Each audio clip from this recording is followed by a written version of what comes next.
Magaalaa Finfinnee magaalaa yaadama ida'amuu sirnaan hojiirra oolchite ta'uu sadarkaa kantiibaa itti aanatti hojii raawwachiisaa olaanaan bulchiinsa magaalaa Finfinnee Injiinar Wandimuu Seetaa himaniiru. መደመር ሳቤ የተገበረባት ከተማ ወይም መደመር ሳቤ ማሳያ ከተማ ነች ብዬ ነው እኔ የምወስደው አዲስ አበባ። magaalaan Finfinnee agarsiistuu hojiirra oolmaa yaadama ida'amuuti. Magaalonni sirnaan durfamuu qabu. Hunda hammataa ta'uu qabu. Dureessa ta'ee hiyyeessaaf qixa tajaajiluu fi hirmaachisuu qabu.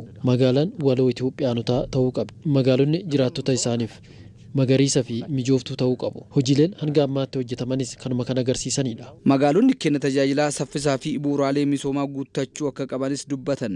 ስሉጥ ከተማ መሆን መቻል አለባቸው የሚል ነው አንዱ የመደመር ሳቤ።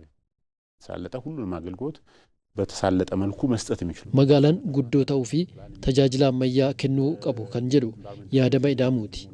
Bu'uuraalee misoomaa gahaa pilaaniin kan bulu jijjiirama haala qilleensaa damdamachuu kan danda'u jireenya fooyya'aa bakka itti jiraatan gama carraa hojii uumuu fi kanneen biroon fakkeenya ta'uu qabu. Yaadamni ida'amuu magaalonni pilaaniin durfamuu akka qaban kan ibsu yoo ta'u magaalaan Finfinnees kana guuttachaa akka jirtu ibsameera.